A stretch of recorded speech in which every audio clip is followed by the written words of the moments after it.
nom de notre Seigneur Jésus-Christ, je sais que vous êtes là et la parole de Dieu vous est destinée encore aujourd'hui. Nous continuons notre sujet sur connaître la voie du salut. Avant qu'on ne commence le troisième point aujourd'hui, nous aurons tout à l'heure à récapituler les deux points que nous avons déjà vus et nous allons alors méditer sur celui de ces jours. Mais avant toute chose, nous devons lire la parole de Dieu dans le livre de Galates au chapitre 5, le verset 16.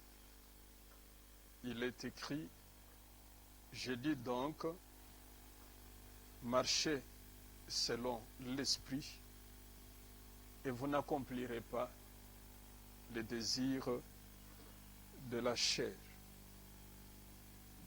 Marcher selon l'esprit, c'est l'apôtre Paul qui le dit aux Galates. Aujourd'hui, c'est à vous et à moi. Marchez selon l'esprit et vous n'accomplirez pas les désirs ou les passions de la chair. Aujourd'hui, nous parlons du troisième point concernant cet enseignement, cette leçon relative à la connaissance de la voie du salut. C'est important parce que quand vous venez à Christ, vous devez connaître certains paramètres qui doivent vous aider à aller plus loin et ne pas connaître des choses, des frustrations, des échecs qui vont vous troubler et qui vont même vous empêcher d'évoluer et à la fin, vous risquez même d'abandonner pour dire à quoi bon. Aujourd'hui, nous parlons de ce qui est relatif à un troisième point, j'ai dit tout à l'heure, c'est de connaître ou de marcher selon l'esprit. Le premier point, c'était avoir la foi. Et pour ceux qui nous ont déjà suivis, il y a déjà un enseignement disponible sur ces points-là. La foi, c'est croire en la parole de Dieu. Croire en la personne de Christ. C'est comme ça que vous devenez frère, vous devenez sœur dans le Seigneur. Nous avons distingué les différents sens de la foi dans la Bible. Il y a cet enseignement qui est déjà disponible, vous pouvez voir cela. Et au-delà de la foi, parce que c'est la porte qu'on ouvre afin de contacter le Seigneur, afin de marcher avec Dieu. Avoir la foi, c'est-à-dire croire en la parole de Dieu. Deuxièmement, nous avons dit que après avoir cru, il faut marcher maintenant dans la nouveauté de vie. Pourquoi marcher dans la nouveauté de vie?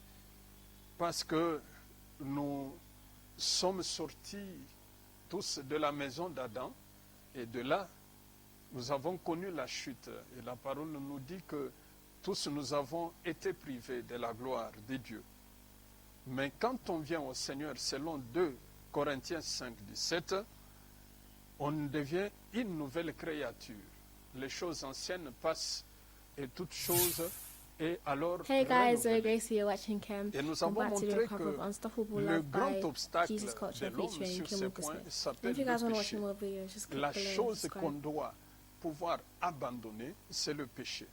Et l'enseignement de la fois passée, nous avons compris que le péché, c'est une grande tare, c'est quelque chose qui ne peut pas nous permettre d'avancer, ni de connaître l'épanouissement, ni la paix. Ainsi, nous avons, avant de vous fournir les éléments nécessaires pour l'abandon du péché, nous avons montré que le péché crée des horreurs, crée des conséquences néfastes. Nous rappelons rapidement, nous avons dit que le péché, premièrement, qu'est-ce qu'il crée? Il amène la honte. Chaque fois qu'il y a le péché, il y a la honte. Le péché amène la destruction. Et nous avons donné beaucoup d'exemples, comme David. Il y a la destruction. Le péché amène à ce que la paix disparaisse. Quand on pêche, on n'expérimente plus la paix de Dieu. On perd la paix. Le péché donne accès au diable de nous contrôler et de se moquer même de nous. Et nous devenons esclaves. Alors, cet enseignement aussi, bien-aimé, est déjà disponible. Vous pouvez le suivre. Aujourd'hui, parlons de ce point qui est le troisième. Maintenant que vous avez cru, maintenant que vous avez compris qu'il faut abandonner le péché, ce qu'il faut, c'est marcher selon l'Esprit. Marcher selon l'Esprit, c'est l'appel que Dieu nous fait. Parce que quand on est en Christ, on devient une nouvelle créature. Le livre de Jean 1, 12, 13 nous le dit que à tous ceux qui l'ont reçu, il a donné alors, c'est la parole, le pouvoir de devenir enfants de Dieu, lesquels sont nés, non de la volonté, non du sang, ni de la volonté de la chair, ni de la volonté de l'homme, mais de la volonté de Dieu. Alors, on comprend qu'on devient enfant. Quand on est, on croit, on devient enfant. Peu importe votre âge. Si Dieu vous a fait la grâce de le connaître, de le recevoir à 90 ans, spirituellement, vous êtes un enfant. Alors, on est alors par rapport à l'esprit. C'est ce que Christ a expliqué à Nicodème, que quand on est, on expérimente la nouvelle naissance, ce n'est pas rentrer dans le sein d'une mère et naître, non, c'est naître d'eau et d'esprit. Alors, parlons de naître d'esprit. Vous devenez enfant de Dieu, c'est-à-dire vous naissez selon l'Esprit de Dieu. Et tout homme qui croit en Jésus, toute personne qui fait de Jésus son Seigneur et son Sauveur, devient enfant de Dieu. Dès ce moment-là, qu'est-ce qui arrive? Ce qui arrive, c'est que l'Esprit de Dieu vous est donné. Il est écrit en réalité dans Job, en réalité dans l'homme, c'est l'Esprit. Alors, l'homme, comme il est tripartite, l'homme est esprit, l'homme est âme et l'homme est corps. Nous ne naissons pas dans le Seigneur par le corps, non. Vous pouvez avoir 30 ans, vous n'allez pas devenir enfant d'un mois ou de 3 jours. Vous naissez, vous devenez enfant par rapport à l'esprit. Alors, votre homme-esprit naît, votre homme-esprit devient un esprit enfant de Dieu. Je pense que vous comprenez bien ce que je veux dire. Donc, vous devenez enfant de Dieu. Votre esprit naît dans le Seigneur. Vous n'êtes plus du monde, vous devenez enfant dans le Seigneur. Alors, c'est ainsi que chaque croyant doit comprendre que quand on croit, on devient enfant de Dieu, on ne doit pas rester là. Ce n'est pas ça la finalité, ce n'est pas ça l'aboutissement. Il faudrait alors faire ce que Dieu veut, c'est de marcher selon l'Esprit. Alors, dites-moi un peu, quel est cet enfant qui a un jour, 1 mois, même 8 mois, qui peut marcher seul?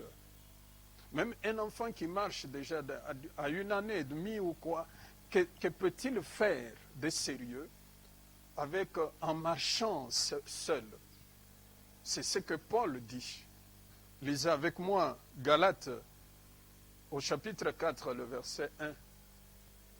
Il est écrit, « Or, si l'héritier est encore enfant, il ne diffère en rien avec l'esclave, tandis qu'il est le maître de toutes choses, de tout. Alors, si l'héritier est enfant, vous comprenez que en devenant enfant de Dieu, vous êtes cet héritier, mais enfant, ce n'est pas une bonne position. Beaucoup de gens ont cru. C'est comme ça que vous voyez dans beaucoup de religions, beaucoup de personnes qui sont religieusement bien. Ils croient en Jésus. Ils croient en la parole. Mais leur homme-esprit, c'est encore un enfant. C'est encore un enfant. Parce qu'un enfant, vous connaissez les caractéristiques de l'enfant. Qu'est-ce qu'il est, comment il agit. C'est ainsi que l'apôtre Paul le dit, si un héritier est encore enfant, il ne diffère en rien d'un esclave, même s'il est le maître de tout. Voilà pourquoi Paul nous demande de marcher selon l'esprit. C'est-à-dire, il veut nous dire, cet appel est fait que nous devons, en naissant spirituellement, croître, grandir au plan spirituel. Il est vrai que physiquement, il y a des gens qui naissent, qu'on appelle les nains. Les nains sont des gens qui n'ont pas de grande taille. Il peut avoir 60 ans, mais il n'a même pas, peut-être, il mesure un demi-mètre. C'est un nain. Cela, c'est comme ça qu'il est. Physiquement, vous le voyez, il est trop petit. Il a le corps d'un enfant. C'est un nain. Mais je sais aussi qu'il y en a qui ne peuvent pas, qui continuent spirituellement d'être des nains au plan spirituel. Ils sont là depuis peut-être qu'il a cru. Il y a 20 ans, c'est encore un bébé. C'est encore un enfant au plan spirituel, malgré ses cheveux blancs. C'est comme ça que, vous voyez, les conséquences, c'est que l'apôtre Paul avertit un jour, il dit, prenez garde parce que les loups ravisseurs sont entrés, ils entrent dans des maisons et captivent les femmes qui ont un esprit faible. Parce qu'un enfant, c'est un faible, c'est un esclave pratiquement. Pensons un peu à un héritier qui a 2 ans et à qui le père a légué 1 milliard assez d'immeubles sur cette terre. Il se contentera juste des petites choses, des biscuits, des bonbons. Pourquoi? Parce que c'est l'administrateur qui peut jouir de tous ces biens, jusqu'à peut-être à la majorité de cet enfant-là.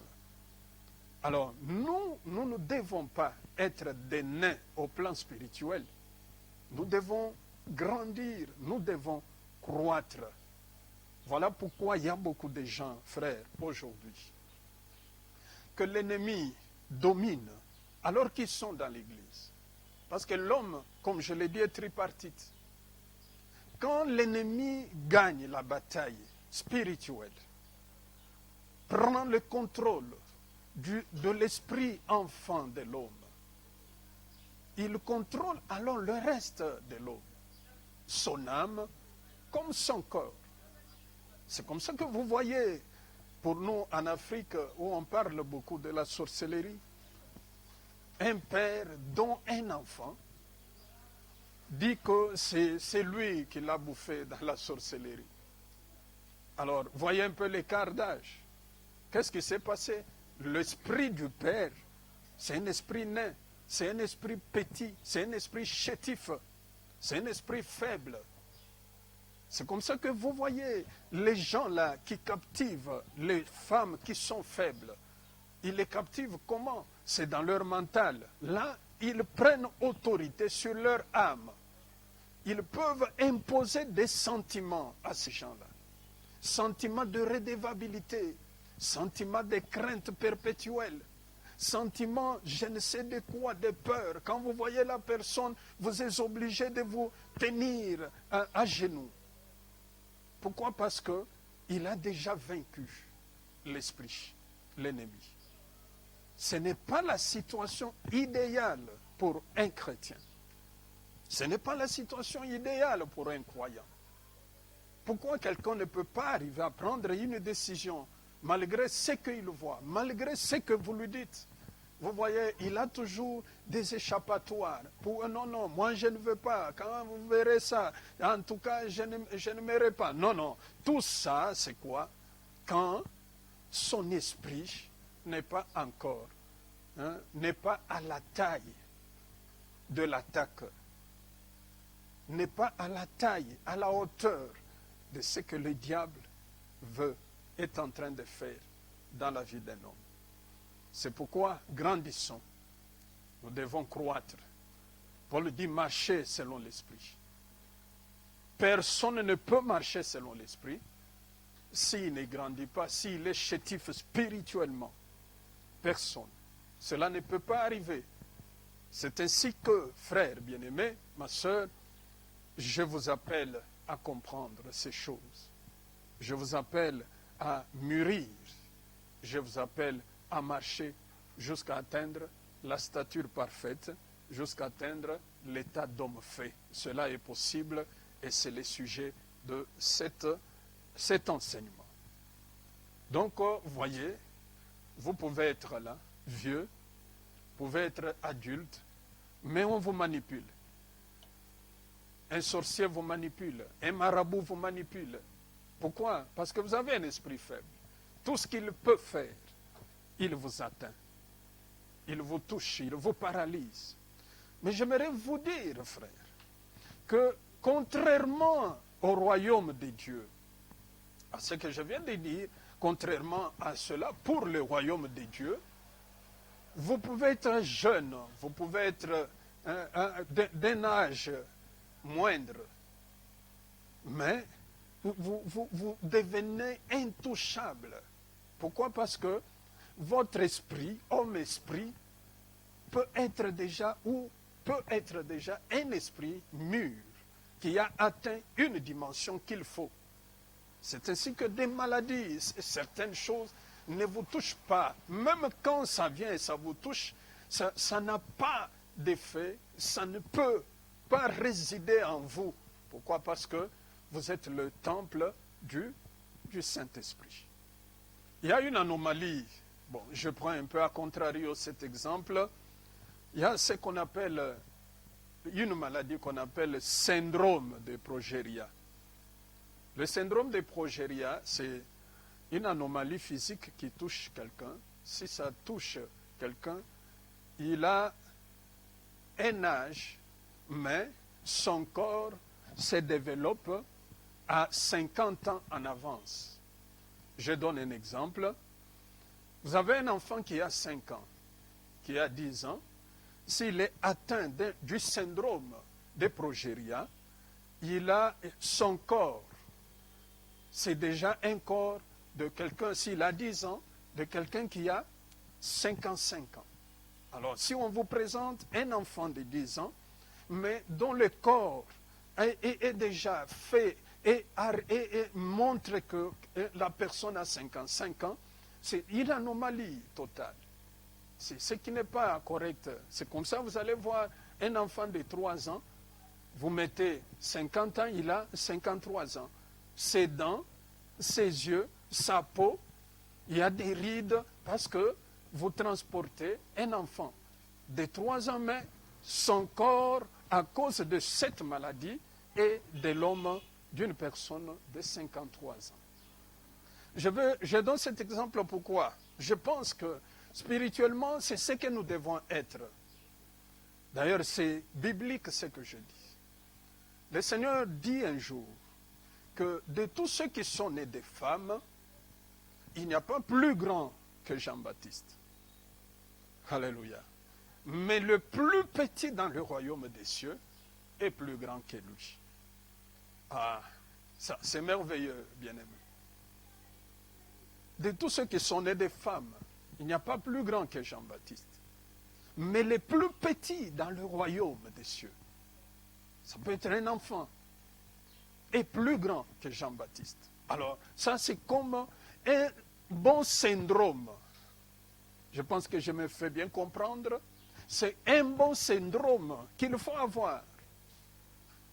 Nos enfants, même à 10 ans, ils ont l'esprit de Jésus. Et alors, ils sont mûrs. Ils ont mûri.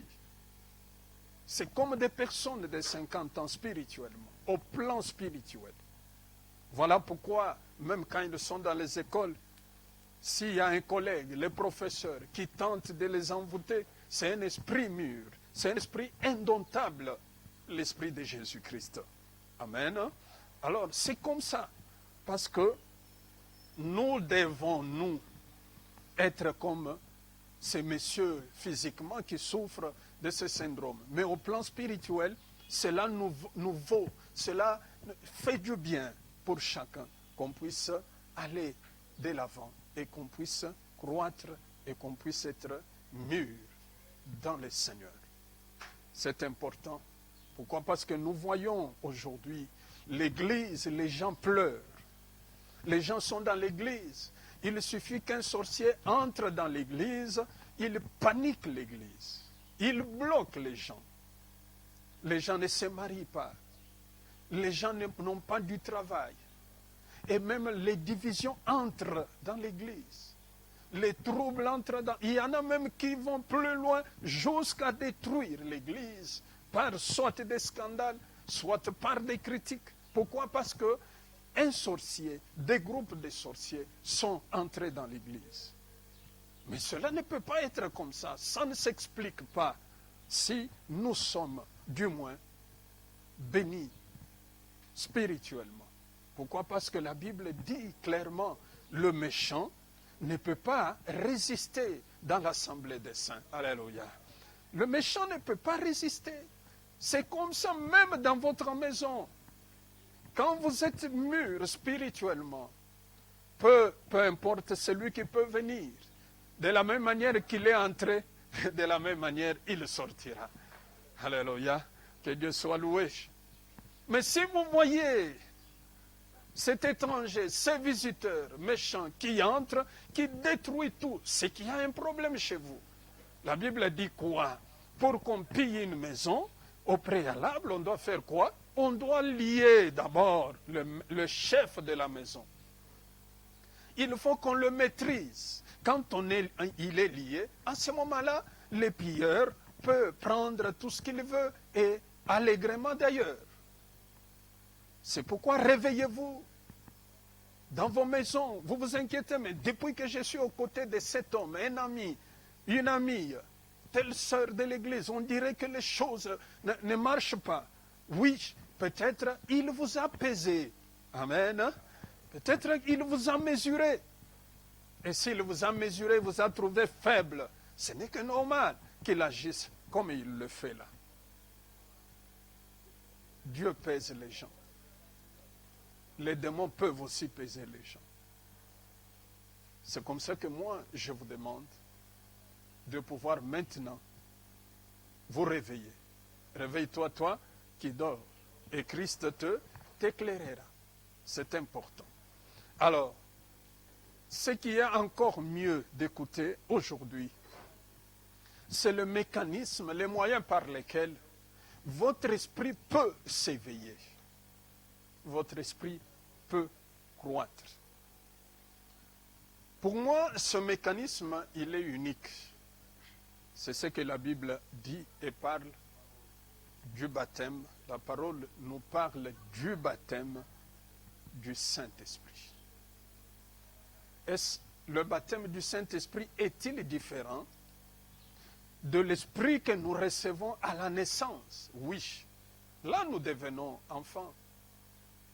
Mais il faudrait qu'il y ait les sceaux sur cet esprit afin que vous puissiez marcher avec Dieu. Comment connaîtrez-vous les voies de Dieu si vous êtes un enfant? Comment connaîtrez-vous les mystères si vous demeurez un enfant? C'est important. C'est important. Regardez ce qui se passe. Je vous donne un exemple. Un jour, Pierre répond à une question du Seigneur. Quand il demande, qu'est-ce que le monde dit de moi? Je suis qui? Il y en a qui disent, le Élie, le prophète, mais pour vous, je suis qui? Pierre répond et dit, tu es le Christ, le Fils du Dieu vivant. Le Seigneur est heureux, il dit, ce n'est pas la chair, ni le sang qui t'ont révélé sur la pierre, mais c'est mon Père qui est dans les cieux. Tu es heureux. Voilà pourquoi Pierre, sur cette pierre, je bâtirai mon église. C'est qu'il y a acceptation. Il y a la foi dans la vie des disciples. Et même quand, dans Jean 6, les disciples et la multitude se retirent en disant « cette parole est dure, qui peut l'écouter ?» Ils posent la même question aux disciples. « Mais vous, pourquoi vous êtes restés ?» Les disciples répondent et disent « À qui irions-nous? C'est toi qui as les paroles de la vie éternelle. » C'est l'expression de la foi. C'est qu'ils étaient déjà enfants de Dieu parce qu'ils ont cru en Jésus.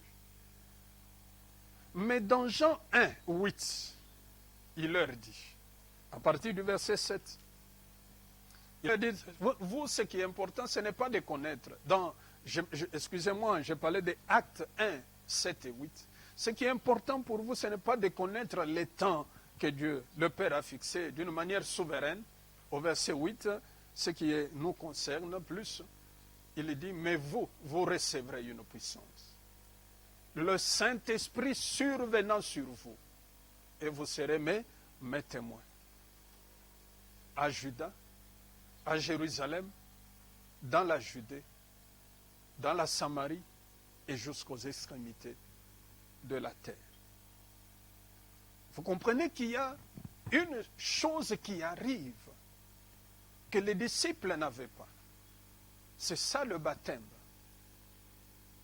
Le mûrissement, c'est-à-dire un sceau qui vient les frapper, les toucher, afin qu'ils quittent la phase d'enfant et qu'ils marchent avec Dieu, comme Dieu l'avait dit à Abraham dans Genèse 12. Marche devant ma face et je serai le Dieu Tout-Puissant pour toi.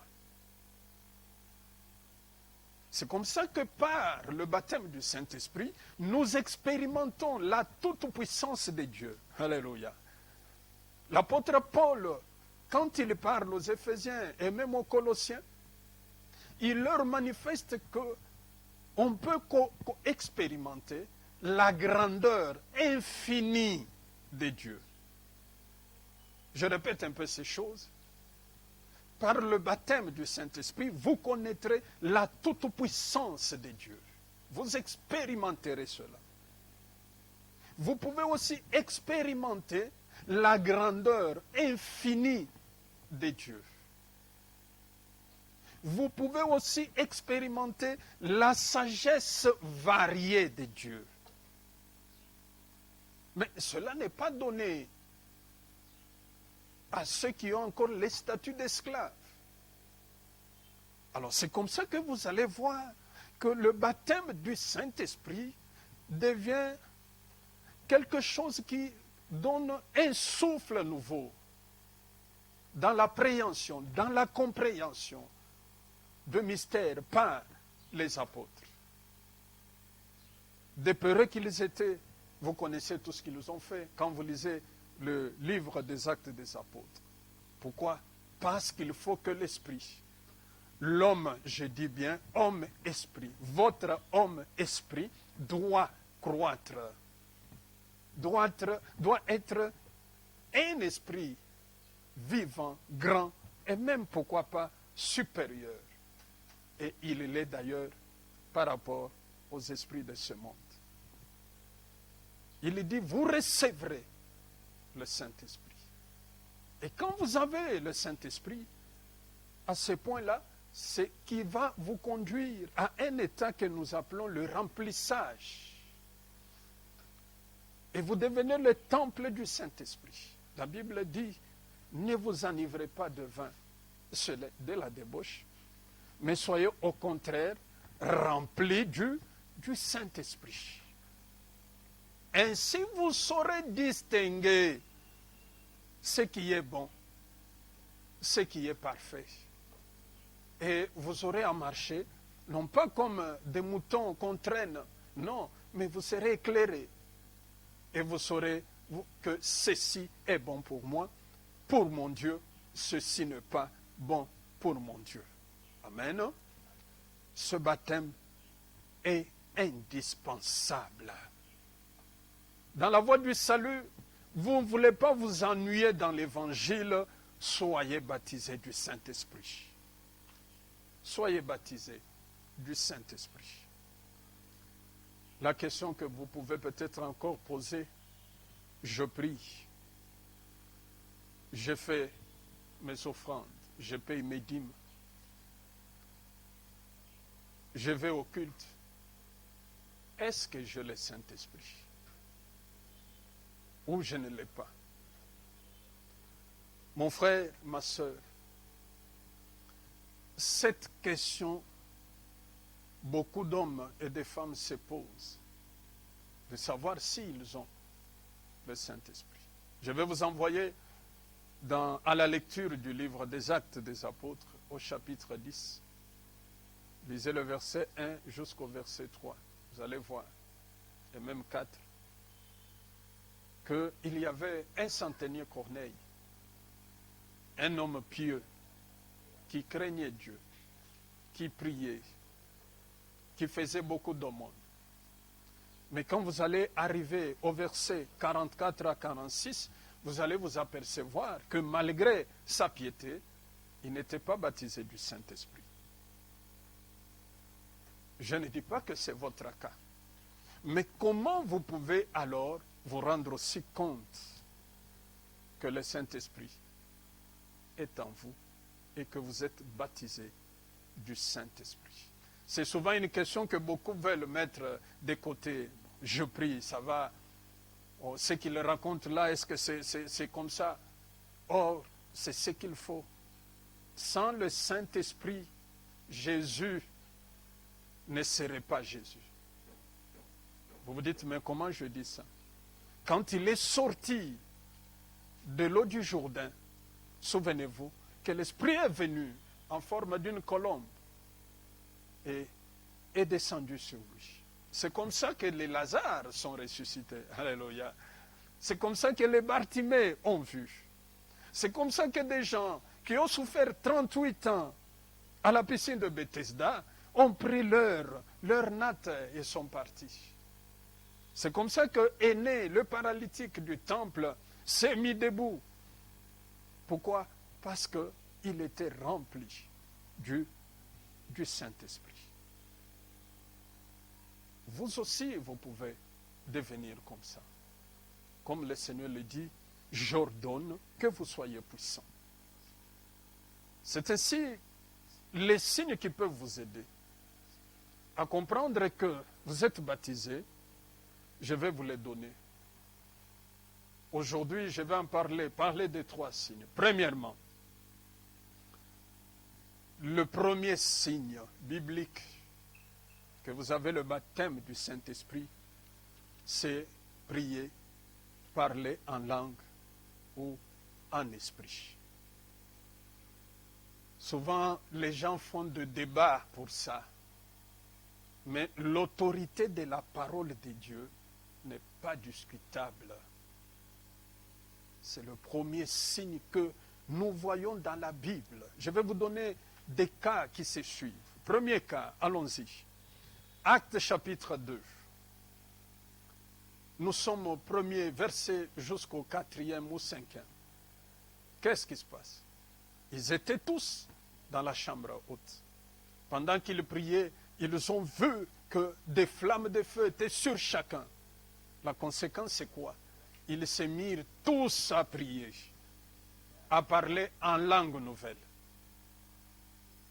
Ils se mirent à parler en langue nouvelle.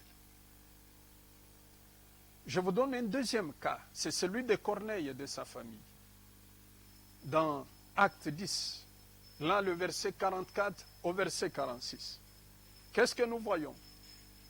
Pendant que Paul parlait, et excusez-moi, Pierre parlait, la parole dit, le Saint-Esprit descendit sur eux. Ils se mirent tous à parler en langue. Tous. Au point que les Juifs étaient étonnés de voir que les païens ont reçu aussi les dons du Saint-Esprit comme eux. Parce que le Saint-Esprit les avait baptisés. Je peux donner un troisième exemple. Dans Acte 8, j'ai donné un quatrième exemple.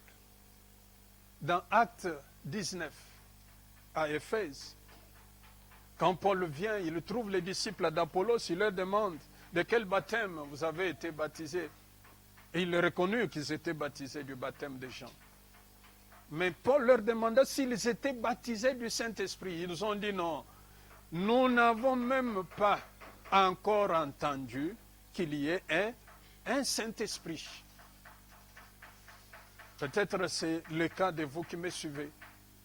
Jamais peut-être avoir entendu qu'il y a un Saint-Esprit.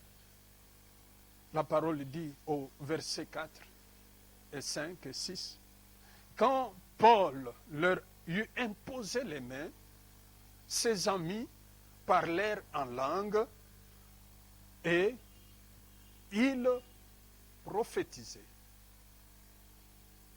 Ils parlèrent en langue. Pourquoi? Parce que c'est le signal que nous avons au plan physique, premièrement, que vous avez le baptême du Saint-Esprit. Amen. Est-ce que parlez-vous en langue? Je ne sais pas. Peut-être vous avez honte de parler en langue. Parce que j'aime vous dire, si vous commencez, que vous êtes baptisé, quand vous allez commencer, c'est vrai, l'entourage va se moquer. C'est biblique.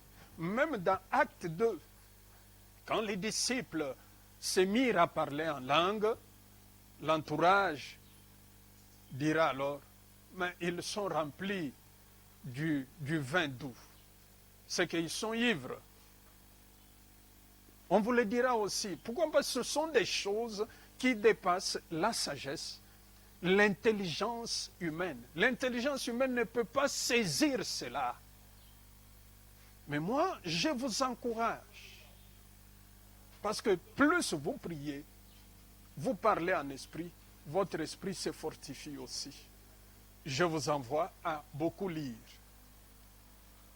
La première épître aux Corinthiens, au chapitre 14. Lisez beaucoup cela. Beaucoup et ardemment. Vous allez comprendre que vous n'avez pas à craindre. Vous n'avez pas à avoir honte.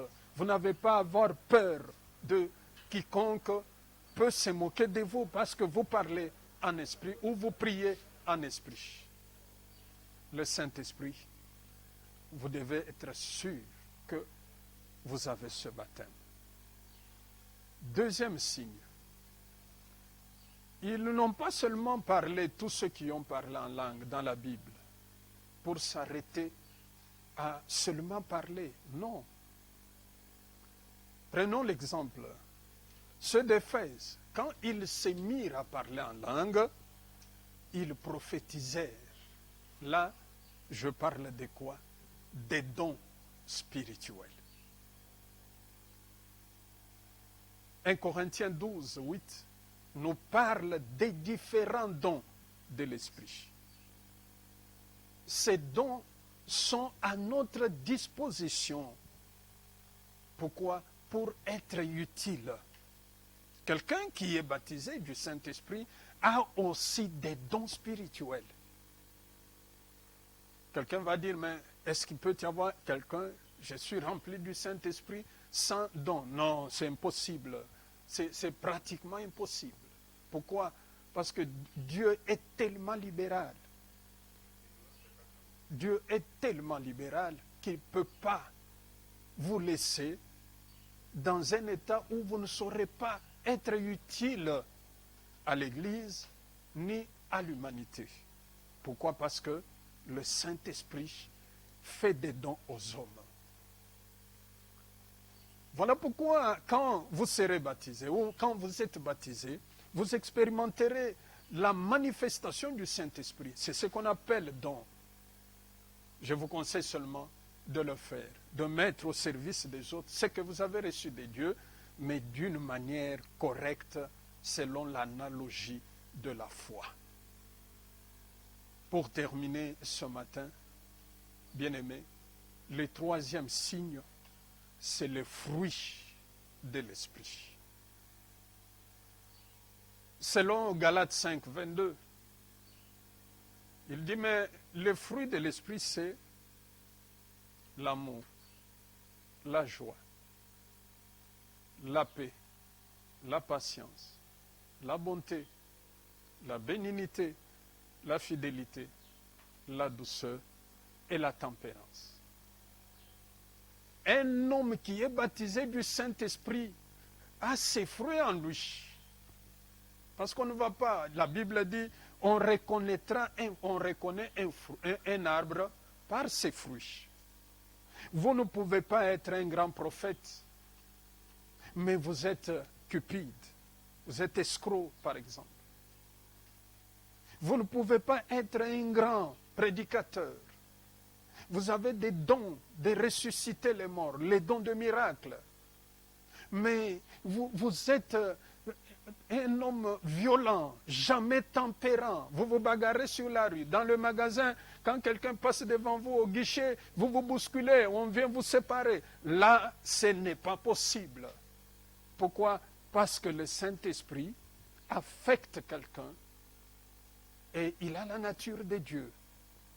Là, on doit beaucoup se poser des questions. C'est la manifestation de la puissance que nous voyons, parce que tous n'ont pas seulement la source divine pour expérimenter la puissance. Si elle est réellement, elle vient de Dieu. Si un homme n'a pas le fruit du Saint-Esprit, écoutez-moi, ce baptême-là pose problème. Ce baptême du Saint-Esprit-là pose problème. Vous pouvez parler en langue, c'est un signe. Mais c'est un signe que les démons peuvent aussi imiter. Mais la chose que les démons ne peuvent pas imiter, c'est quoi? L'amour. Alléluia. L'amour. Les démons n'expérimenteront jamais l'amour, n'imiteront pas, excusez-moi. Vous connaissez l'histoire de Bar-Jésus. Il faisait des choses tellement grandes. Tout le monde était dans l'admiration pour cet homme. Vous connaissez les surnoms qu'on lui avait même donnés. Mais est-ce que c'est suffisant? Je vous dis non. Un loup ravisseur peut se masquer dans l'église, emprunter la puissance des ténèbres, comme les fils d'Aaron qui ont amené un feu étranger. Ils ont amené un feu étranger dans la présence de Dieu. Mais la différence, frère, ma soeur, vous parlez en langue, c'est une bonne chose. Seulement, voyez, si les fruits de l'esprit sont en vous, la bonté, la fidélité, si vous êtes fidèle, je vais rapidement parce que je clôture. C'est ça le thermomètre vérificateur de votre baptême de l'esprit. L'amour, la joie, la paix, la patience. Voyez un peu ces choses-là. La bonté, la bénignité, voyez ça, la fidélité, la douceur, la tempérance. Ainsi vous serez accomplis et vous serez à la stature de Christ. Voilà ce qu'il faut comprendre et retenir. Marchez, je dis donc, marchez selon l'esprit et vous n'accomplirez pas les désirs de la chair.